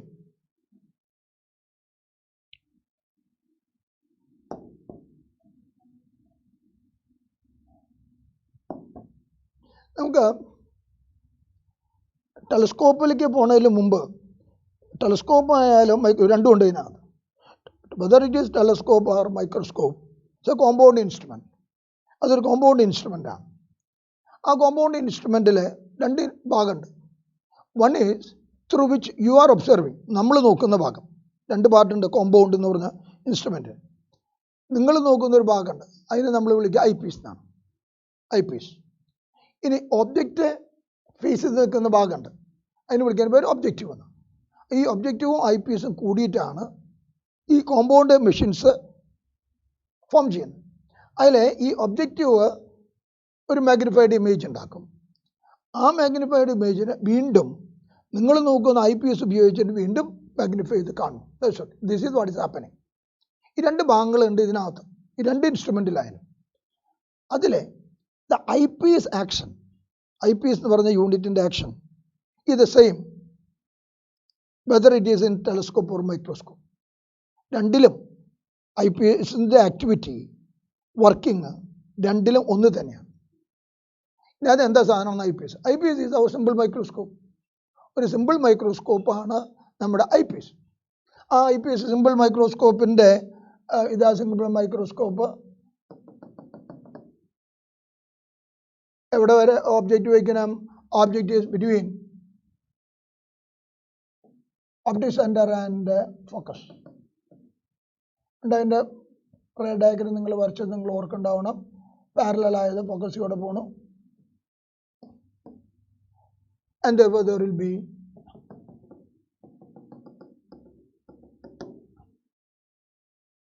virtual erect magnified image. ഇതാണ് നമ്മൾക്ക് ഒരു simple മൈക്രോസ്കോപ്പിൻ്റെ സ്ഥാനത്ത് നമുക്ക് ഫോം ചെയ്യുമ്പോൾ കിട്ടുന്നത്. ഇനി അതിൽ എവിടെ വരെ മാക്സിമം പോവാം ഈ ഒബ്ജക്റ്റ് പൊസിഷൻ? ഫോക്കസ് വരെ പോവാം. ലിമിറ്റിംഗ് പൊസിഷൻ ഫോക്കസ് വരെ പോവാം. അതിനുള്ളിലായിരിക്കും, ഫോക്കസിനും ഒബ്ജക്റ്റ് സെൻറ്ററിന് ഇടയിലായിരിക്കണം ഈ അതിൻ്റെ object of the eyepiece must be there. ഇനി ഇതിലെ രണ്ട് തരം ഒബ്സർവേഷൻ നമ്മളൊന്ന് പറയും. ഒന്ന് relaxed vision and other one is called strained vision. Relaxed vision എന്ന് പറയുമ്പോൾ the final image is formed at infinity. ഇൻഫിനിറ്റിയിലാണ് ഫൈനൽ ഇമേജ് ഫോം ചെയ്യുന്നത്. അത് കിട്ടണമെങ്കിൽ ഇതിൻ്റെ ഒബ്ജക്റ്റ് എവിടെ ആയിരിക്കണം? ഇതിൻ്റെ ഫോക്കൽ പോയിന്റ്. ഇതിൻ്റെ ഫോക്കൽ പോയിന്റിൽ image is formed at the and what is the magnification with the relaxed vision? Magnification with the relaxed vision, M with the relaxed. So that is the final image formed is at infinity. Formula D by F. Where D is the distance of least distinct vision. Our value നമുക്കറിയാം 25 centimeter ആണ്. Standard value 25 centimeter. ഒരു നോർമലായിട്ട് കാണാനായിട്ട് നിങ്ങൾ keep ചെയ്യേണ്ട ദൂരം, keep ചെയ്യേണ്ട ഏറ്റവും അടുത്ത ദൂരം നോർമലായിക്ക് കേട്ടോ. And that is called distance of least distinct vision. അത് ക്യാപിറ്റൽ ടി ആണ്, 25 centimeter ആണ്. എഫ് എന്ന് പറയുന്നത് focal length of the eyepiece that you use. ഇത് റിലാക്സ്ഡ് വിഷനാണ്. അതൊരു സ്ട്രെയിൻഡ് വിഷൻ ആണെങ്കിൽ, അപ്പോൾ the final image is not formed at infinity. In that case strained vision ആണെങ്കിൽ 1 + D/F. ഇതാണ് ആ രണ്ട് ഫോർമുലകൾ. ആരിൻ്റെ സിമ്പിൾ മൈക്രോസ്കോപ്പിൽ. അതിലുള്ള എല്ലാ ഡാറ്റകളും എനിക്കറിയാം. ഡി എന്ന് പറയുന്നത് 25 centimeter ആണ്. ഇനി മാഗ്നിഫിക്കേഷൻ കൂടുതൽ കിട്ടണമെങ്കിൽ എന്ത് വേണമെന്നാണ്? The focal length of the eyepiece that you are using must be smaller. അത് ചെറുതായിരിക്കും. ഏറ്റവും ചെറുതാവണം അത്രയും നല്ല. അപ്പോൾ ഒരു ലിമിറ്റേഷൻ ഉണ്ടാവും, ഫിസിക്കൽ ആയിട്ട് അതിന് ഒരു ലിമിറ്റേഷൻ ഉണ്ടാവും. അപ്പോൾ ഇത് കുറയും തോറും മാഗ്നിഫിക്കേഷൻ കൂടും. അതാണ് അതിൻ്റെ ആൻസറൊക്കെ. ഇനി ഇതിൻ്റെ കൂടെ ഞാൻ ഒബ്ജക്റ്റീവ് കൂടി കയറ്റി വയ്ക്കുമ്പോൾ എനിക്ക് ഈ കോമ്പൗണ്ട് ഇൻസ്ട്രുമെൻറ്റുകളായി. അതിൽ ആദ്യം ഇവിടെ പറഞ്ഞത് ടെലസ്കോപ്പാണ്. ടെലസ്കോപ്പ് എന്ന് പറയുന്നത് ഒരു വളരെ അകലെയുള്ള ഒരു ഒബ്ജക്റ്റിനെ കാണുന്നത്. അപ്പോൾ വളരെ അകലെയുള്ള, since we are observing a large distant object, the light energy spread by that large object spread out, so that the intensity through unit area that we receive here is very, very small, and sometime or most time that is not sufficient to form an image. നിങ്ങൾ ആ വരുന്ന light energy collect ചെയ്യുന്ന area കുറവാണെങ്കിൽ ആ area കൂടെ, കളക്ടറുടെ area കൂടെ കടന്നു വരുന്ന ആ സോഴ്സിൻ്റെ എനർജി വളരെ കുറവായിരിക്കും. ഇമേജ് കാണില്ലേ? അപ്പോൾ ഇമേജ് കാണണമെങ്കിൽ എന്ത് വേണം? കൂടുതൽ എനർജി കളക്ട് ചെയ്യണം. കൂടുതൽ എനർജി കളക്ട് ചെയ്യാൻ എന്ത് ചെയ്യണം? വലിയ റിസീവർ വേണം. വലിയ റിസീവർ, വലിപ്പം കൂടുതലുള്ളത്. വലിപ്പം കൂടുതലുള്ള റിസീവർ വേണമെന്ന് പറഞ്ഞാൽ for telescope the lens that is facing the object which collect the intensity from that object must be large. അതിൻ്റെ സൈസ് വല്ലാണ്ട് കൂടുതലുണ്ടാകണം. കാരണം കൊണ്ട് objective lens must be of larger aperture telescope. അപ്പോൾ എന്തുകൊണ്ട് ലാർജർ അപ്പർച്ചർ വെക്കുന്നു എന്നുള്ളതിൻ്റെ ഫിസിക്കൽ എക്സ്പ്ലനേഷൻ പറഞ്ഞത് ലാർജർ അപ്പർച്ചറുള്ള ലെൻസാണ്. ലാർജർ അപ്പർച്ചറുള്ള ലെൻസ് എന്ന് പറഞ്ഞാൽ ഫോക്കൽ ലെങ്ത് വല്ലാണ്ട് കൂടുതലുള്ളതെന്ന് അർത്ഥം.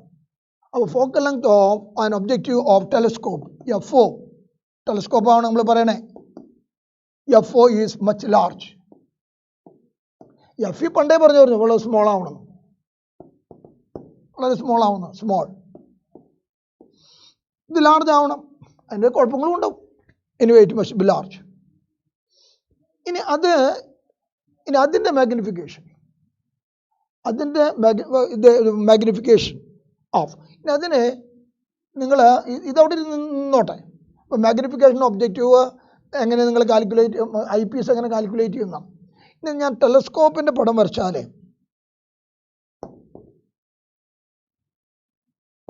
നിങ്ങൾ കണ്ടുണ്ടായിരിക്കും, ഓർക്കുണ്ടായിരിക്കും. This is the larger aperture. The light that is incident need not be parallel to principal axis. Parallel but not parallel to the principal axis. ഇത് അങ്ങനെ വരച്ചു.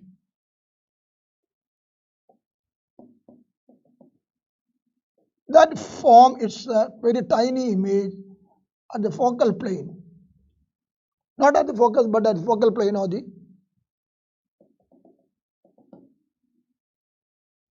that object, intermediate image ആണ് ഇത് I1 M1.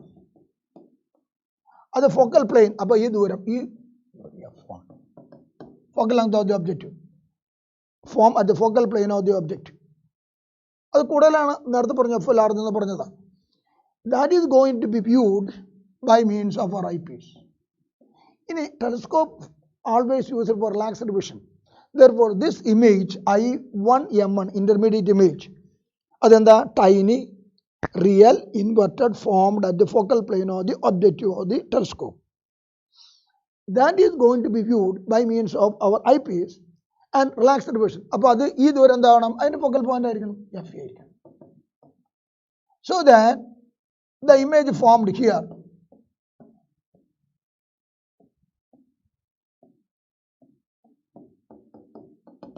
extend that so that the final image formed will be at infinity.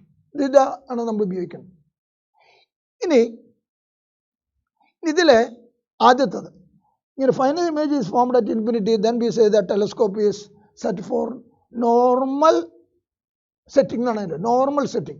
In normal setting, what is the length of the tube? Telescope എന്ന് ചോദിച്ചാൽ ഇവിടെ ഉണ്ട് FO plus F. ഇത് നിങ്ങൾ പഠിച്ചിട്ടുള്ള ഒരു ഫോർമുലയാണ് FO plus FE. Length of the telescope for normal setting is equal to FO plus FE. അതൊരു formula length of it. ഇനി മാഗ്നിഫിക്കേഷൻ. ഇവിടെ മാഗ്നിഫിക്കേഷന് നിങ്ങൾ നോക്കിയാൽ you see, suppose this is the angle subtended by the object at the objective alpha. Now this is the angle subtended by the final image at the eyepiece. അപ്പോൾ ഇത് beta, ഇത് alpha, ഇത് alpha എന്ന് വെച്ചാൽ ഈ angle alpha, ഇത് beta, angle subtended by the final image formed at infinity at the eyepiece, that is beta. The definition of angular magnification at telescope is given by formula ഇതാണ്. Angle subtended by the final image at the eye or eyepiece by angle subtended by the object at the objective alpha. That is the magnification of telescope, beta by alpha. Beta ഇവിടെ എന്താണെന്ന് ചോദിച്ചാൽ നോക്കുക, arc length by radius. Arc length I1 M1 by radius. Radius means F by, what is the alpha? ഇത് ആൽഫയാണ്, ഈ angle alpha. Then arc length I1 M1 by the I1 M1 by radius. Radius is equal to F. ഇവിടെ പോകും, the numerator പോകും FO by F. This is the magnification of a telescope. Magnification of telescope is given by FO by. So that is the magnification data of this telescope. And ഇനി അതിൽ നിങ്ങൾക്ക് magnification കൂട്ടാൻ എന്ത് വേണം എന്നുള്ള കാര്യങ്ങളൊക്കെ ആയിട്ട് വരാം. പിന്നെ ചോദിക്കാവുന്നത്, ഞാൻ റിലാക്സ്ഡ് വിഷനിൽ പോകുന്നില്ല, അപ്പം ടൈം കൺസ്യൂമിങ് പ്രോബ്ലങ്ങൾ, ആ പ്രോബ്ലങ്ങൾ അതനുസരിച്ച് നിങ്ങൾ സെപ്പറേറ്റ് ചെയ്യേണ്ടി വരും. ഇതതിൻ്റെ ഒബ്ജക്റ്റീവിൽ വരും. ഇനി ഇതതിൻ്റെ ഫോക്കലിൽ അല്ല എങ്കിൽ ഇതിൻ്റെ യു തരും, ബി അവിടെ ഫോം ചെയ്യും ഫൈനൽ ഇമേജ്. ഇത് നമ്മൾ പറയുന്നത് ഫൈനൽ ഇമേജ് ഇൻഫിനിറ്റിയിൽ ഫോം ചെയ്യുന്നത് എപ്പോൾ? ഈ ഇമേജ് ഇതിൻ്റെ ഫോക്കൽ പോയിന്റിൽ ഇരിക്കുന്ന കാരണം കൊണ്ടാണ്. അപ്പോൾ അതിൻ്റെ ഫോക്കൽ പോയിന്റിൽ അല്ലെങ്കിലോ ഞാൻ അത് യു എന്ന് പറഞ്ഞെടുക്കും. ഇതിൻ്റെ ഫോക്കൽ ലെങ്ത് തന്നുണ്ട്, അതിന് കറസ്പോണ്ടിങ് വി കാണും, അതാണ് final position on the image. പക്ഷേ അങ്ങനത്തെ പ്രോബ്ലങ്ങളൊക്കെ കുറേ കൂടി ടൈം കൂടുതൽ എടുക്കുന്നതാണ്. നമുക്ക് ഇത് തന്നെ ധാരാളമാണ്. ഇനി നമുക്ക് മൈക്രോസ്കോപ്പിലേക്ക് വരാം.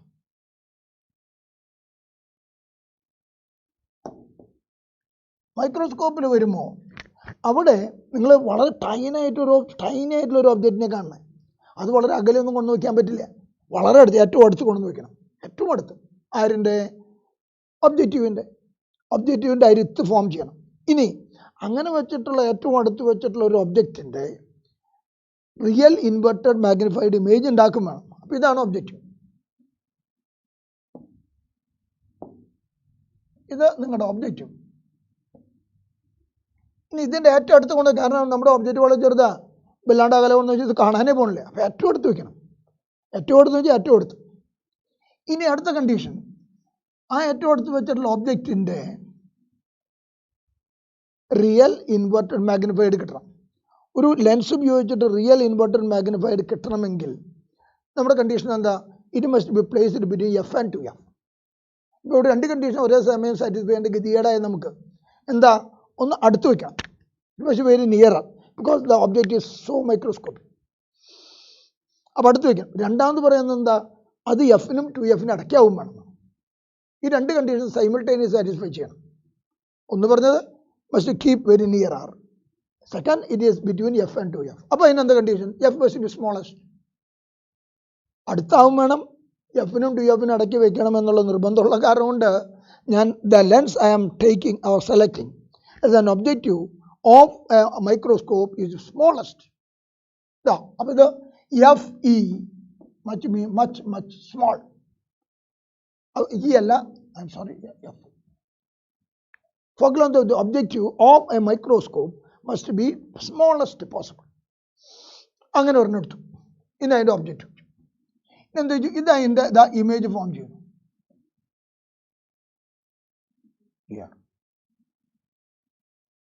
ഈ ദൂരം മാക്സിമം പോസിബിൾ എഫ് ആണ്. എഫ് ഒക്ക് ഉള്ളിലാവണം. ആ എഫ് അല്ല, at minimum possible F. F ഒക്കും 2FO ഇടയിലായിരിക്കും ഒബ്ജക്റ്റീവ്. അങ്ങനത്തെ അതിൻ്റെ ലിമിറ്റ് എഫ് ഓയിൽ കൊണ്ട് വേണേ വയ്ക്കാം. ഇവിടെ വരുന്നത് intermediate image I1 M1. Nature real inverted magnified. ഇനി ആ സാധനത്തിന് നമ്മുടെ IPS പഴയ ആൾ IPS ഉപയോഗിച്ച് റിലാക്സ്ഡ് വിഷൻ ആണെങ്കിൽ അതിൻ്റെ ഫോക്കസിലായിരിക്കണം. ദേശമൊക്കെ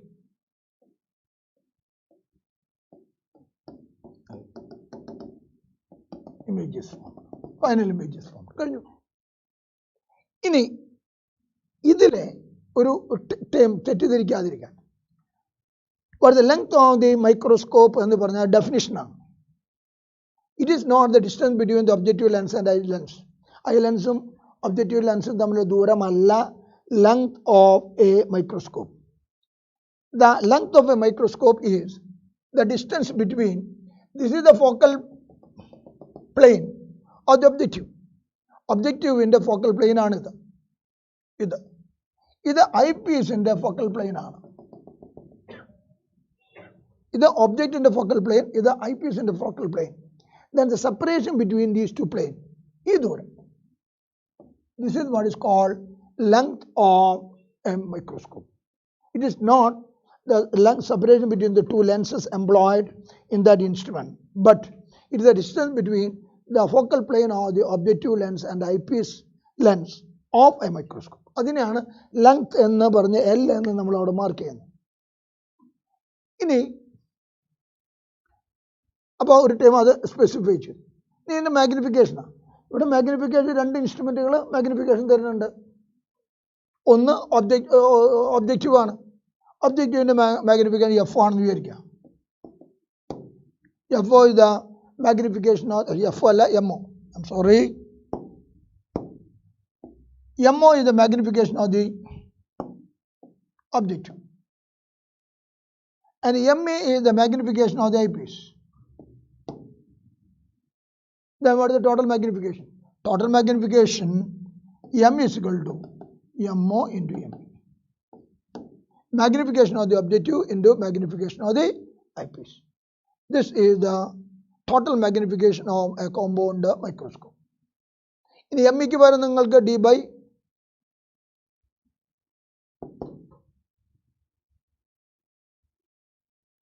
and this can be L by FO into D by F.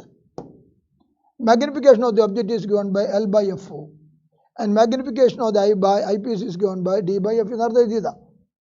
For relaxed vision, there was strained vision angle, this is equal to L by FO into 1 plus D by F. This is the magnification of a microscope. This is relaxed vision and this is for strained vision. Microscope is strained vision. That is the final image is formed at a distance of least distinct vision. Therefore, L by FO. L എന്താണ് ഞാൻ പറഞ്ഞു. L FO focal length of the objective. D is the distance of least distinct vision. FE is the focal length of the eyepiece used. So this is the magnification.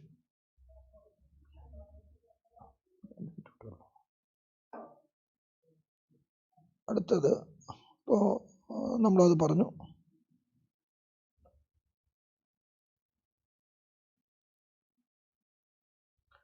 Open pipe and closed pipe.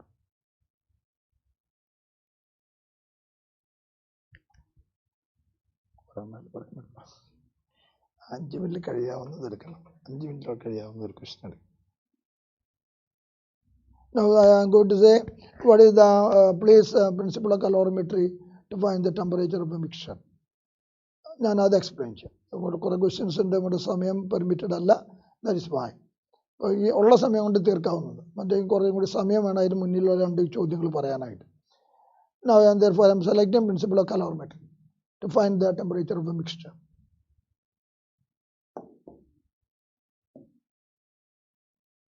In thermal physics, we have got the heat equations. ഏതൊക്കെ heat equations ഉള്ളതെന്ന് നോക്കാം നമുക്ക്. Suppose a body without subjected to any phase change ഒന്നും ഇല്ലാതെ ഒരു ബോഡിക്ക് heat given or taken രണ്ടായാലും കൊടുക്കായാലും കിട്ടായാലും formula ഒന്ന് തന്നെയാണ്. നിങ്ങൾക്ക് ടെമ്പറേച്ചർ കൂട്ടാനും അതിൽ കുറയുകയാണെങ്കിൽ ഹീറ്റ് ഇസ് റിലീസ്, ഹീറ്റ് കൊടുക്കുകയാണെങ്കിൽ ടെമ്പറേച്ചർ ഇൻക്രീസസ്.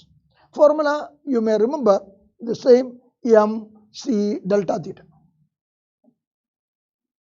അപ്പോൾ ആദ്യം നമുക്ക് ആവശ്യമുള്ളത് for any substance without any phase change, the heat equation H is given by mc delta theta, where m is the mass of that body, c is the specific opacity, delta theta is the change in temperature എന്ന് ഞാൻ പറഞ്ഞോളൂ. കൂട്ടണമെങ്കിൽ നിങ്ങൾ അങ്ങോട്ട് കൊടുക്കണം, delta ചെയ്ത് കുറയുകയാണെങ്കിൽ നിങ്ങൾക്ക് ഇങ്ങോട്ട് കിട്ടും. And anyway you know that heat is a form of energy. So energy is to be supplied than release. Formula is the same. ഇനി if there is a phase change ഉണ്ടെങ്കിൽ what is the heat equation? For that process of phase change alone the energy required is equal ml. where m is the mass, L is the latent heat. അത് vaporization ആണെങ്കിൽ L is the latent heat of vaporization. Boiling ആണെങ്കിൽ latent heat of fusion ആണെങ്കിൽ latent heat of fusion, boiling ആണെങ്കിൽ latent heat of vaporization. Formula ml തന്നെയാണ്. That is for phase change. ഇത് രണ്ടുണ്ടെങ്കിലോ രണ്ടും add ചെയ്യണം. For phase change ml, for rise in change in temperature mc delta theta. ഇനി നമുക്ക് ഇത്രയാണ് ഇതിലുപയോഗിക്കുന്ന ഫോർമുലകളുള്ളൂ. ഇനി കലോറിമെട്രി എക്സ്പെരിമെൻറ്റിൽ കാണുന്ന എങ്ങനെയാണ്. ഇനി അതിൽ നിങ്ങൾക്കറിയാം heat form of energy either created not destroyed എന്നൊക്കെ അറിയാം. അതിൻ്റെ അർത്ഥം തന്നെ നിങ്ങൾ 2 ബോഡികളെ തമ്മിൽ മിക്സ് ചെയ്യുന്ന സമയത്ത് definitely there will be heat exchange. Higher ടെമ്പറേച്ചറുള്ള ബോഡി ഹീറ്റ് ലൂസ് ചെയ്ത് ലോവർ ടെമ്പറേച്ചറിലേക്ക് വരും. ലോവർ ടെമ്പറേച്ചറിലുള്ള ബോഡി ഈ ഹീറ്റ് റിസീവ് ചെയ്ത് ഈ കോമൺ ടെമ്പറേച്ചറിലേക്ക് റൈസ് ചെയ്യും. അപ്പോൾ one lose heat and other gain heat. ഇനി എനർജി കൺസർവേഷൻ പ്രകാരം പറഞ്ഞാൽ മതി, heat energy neither loss nor gain, neither create nor destroy. പിന്നെ എന്താ ഒരാൾക്ക് കൊടുത്താൽ മറ്റൊരാൾക്ക് കിട്ടിയിട്ടുണ്ട്, അപ്പോൾ പോയത് കിട്ടിയത് ഒന്നാണ്. ഇതാണ് അതിൻ്റെ principle of calorimetry. Heat loss is equal to heat gain. Basic principle heat lost is equal to heat gain. ഇനി both for heat loss and both for heat loss and heat gain formula already I told. phase change ഇല്ല, mc delta theta. അപ്പുറത്തായാലും ഇപ്പുറത്തായാലും. അവിടെ m എന്ന് പറയുന്നത് വെട്ടികളയാൻ പറ്റണമെന്നല്ല. ഒരാൾ കിട്ടിയുള്ള മാസ്, കിട്ടിയുള്ള സ്പെസിഫിക് കപ്പാസിറ്റി, കിട്ടിയുള്ള ചേഞ്ച് ഇൻ ടെമ്പറേച്ചർ. മറ്റോടത്തോ പോയ ആളുടെ മാസ്, പോയ ആളുടെ സ്പെസിഫിക് കപ്പാസിറ്റി, എത്ര കണ്ട് ലോസ് ടെമ്പറേച്ചർ ഉണ്ടാകും. That's okay. അതിനകത്ത് ഫേസ് ചേഞ്ചിൻ്റെ കൂടി ഉണ്ടെങ്കിൽ എമ്മിലും കൂടി ആഡ് ചെയ്യുന്നത്. ഇതാണ് principle of method of mixtures. ഇനി എക്സ്പെരിമെൻറ്റ് ചെയ്യുമ്പോൾ നിങ്ങൾക്ക് കലോറിമീറ്റർ തന്നിട്ടുണ്ടാവും. അതുള്ള ഇവിടെ പറഞ്ഞേ കലോറിമീറ്റർ തന്നിട്ടുണ്ടാവും. അതിനകത്ത് വെള്ളമാണെങ്കിൽ ആ ലിക്വിഡ് തന്നിട്ടുണ്ടാവും. ഇനി രണ്ടിനും കൂടിയിട്ടാകുമ്പോൾ കലോറിമീറ്ററിന് വാട്ടർ ഈക്വലൻ്റ് എന്നാ തന്നെ. അപ്പോൾ കലോറിമീറ്റർ സെപ്പറേറ്റ് ആയിട്ട് കാണണ്ട, അതിന് ഈക്വലൻ്റ് വെള്ളമായിട്ട് കണ്ടാൽ മതി. പിന്നെ അതിനകത്ത് വെള്ളം, അത് രണ്ടും കൂടിയിട്ടുള്ള ടോട്ടൽ മാസാണ് ഞാൻ പറയും M1 തന്നിരിക്കുക. 1 is the total mass, water equivalent of the content and calorimeter. Calorimeter content അടക്കം M1 ആണ്. അതിൻ്റെ സ്പെസിഫിക് കപ്പാസിറ്റി C1 ആണ്. ഇപ്പോഴത്തെ ടെമ്പറേച്ചർ നമ്മൾ അവർ തന്നിട്ടുണ്ടാവും. ഇനി ടെമ്പറേച്ചർ θ1 ആണ്. ഇപ്പോൾ θ1 അതൊരു തെർമോമീറ്റർ ഉപയോഗിച്ച് മെഷർ ചെയ്യും. ഇനി എന്ത് ചെയ്യണു എന്ന് ചോദിച്ചു കഴിഞ്ഞാൽ ഇതിനകത്തേക്ക് വേറൊരു സബ്സ്റ്റൻസ്, ഇത് ഒരു ബോഡി ആയിട്ട് കണ്ടാൽ മതി. Mass M1, C specific capacity, T1 temperature. ഇതിനിടയ്ക്ക് വേറൊരു ബോഡി അങ്ങോട്ട് ആഡ് ചെയ്തു. ആ ബോഡിയുടെ മാസ് M2 ആണ്, അത് സ്പെസിഫിക് കപ്പാസിറ്റി C2 ആണ്. അതിൻ്റെ ഇപ്പോഴത്തെ ടെമ്പറേച്ചർ θ2 ആണ്. ഇപ്പോഴത്തെ ടെമ്പറേച്ചർ ആ ബോഡിയിലേക്ക് ഇട്ടു, ഇളക്കി. അതിപ്പോൾ എന്തുണ്ടാവുന്നത്, higher bottom temperature heat loss ചെയ്യും, അത് മറ്റാൾക്ക് കിട്ടും. So that a resultant temperature, equilibrium temperature is attained. Definitely that value must be between θ1 and θ2. Phase change ഒന്നും ഇല്ലാത്തൊരവസ്ഥയാണെങ്കിൽ it is between θ1 and θ2, which I am going to call θ3. Resultant temperature is θ3. എന്ത് പറയാൻ വേണം? What is the heat loss physical heat gain? How much is the heat lost by this one? അതിൻ്റെ mass M2 ആണ്, heat loss specific C2 ആണ്. θ2 higher ടെമ്പറേച്ചറിൽ നിന്ന് θ3ത്തേക്ക് അത് follow ചെയ്താണ്. So what is delta theta? θ2 minus θ3. This is the heat lost equal to. ഇനി ആർക്കൊക്കെ കിട്ടിയെന്ന് നിൽക്കുക, കിട്ടിയത് ഇവിടെ ഞാൻ പ്രോബ്ലത്തിൽ ഒരാളെ പറഞ്ഞിട്ടുള്ളൂ. അയാൾ mass M1, heat gain specific capacity C1. How much is the rise? θ1 is the temperature, now it becomes θ3. So what is the rise? θ3 minus θ. This is the heat gain. You can equate. That's it. You can equate. And ഇതിലെ എന്തൊക്കെയുണ്ട്, ഈ ഡാറ്റകളിൽ കുറേ തന്നിട്ട് ഒരാൾ തന്നിട്ടുണ്ട്, അവർ കുറേ തന്നിട്ട് ഒരാൾ. ഇപ്പോൾ ഇതിനകത്ത് ഈ ബോഡിയുടെ സ്പെസിഫിക് കപ്പാസിറ്റി തന്നിട്ടില്ല ആദ്യത്തെ ബോഡിയിൽ. ബാക്കി എല്ലാ ഡാറ്റകളും, all the data is given to you. ഞാൻ simplify, substitute and simplify get the answer. തിരിച്ചു ചോദിക്കാം, എല്ലാ സ്പെസിഫിക് കപ്പാസിറ്റികളൊക്കെ തന്നിട്ടുണ്ട്, മാസ് തന്നിട്ടുണ്ട്. What is resultant temperature? അപ്പോൾ റിസൾട്ടിൻ ടെമ്പറേച്ചർ ഒന്ന് θ3 കാണാനാണ് പറഞ്ഞത്. θ3 കാണാം. This and the basic principle that we have employed there is simply the principle of method of mixtures, in which it says heat loss is equal to heat gain. Now thank you. I cannot satisfy all your demands because of lack of time. I wish you all God grace. നിങ്ങൾ അധ്വാനിച്ചതിന് ദൈവം പ്രതിഫലം തരും. And our prayers are there with you. Thank you.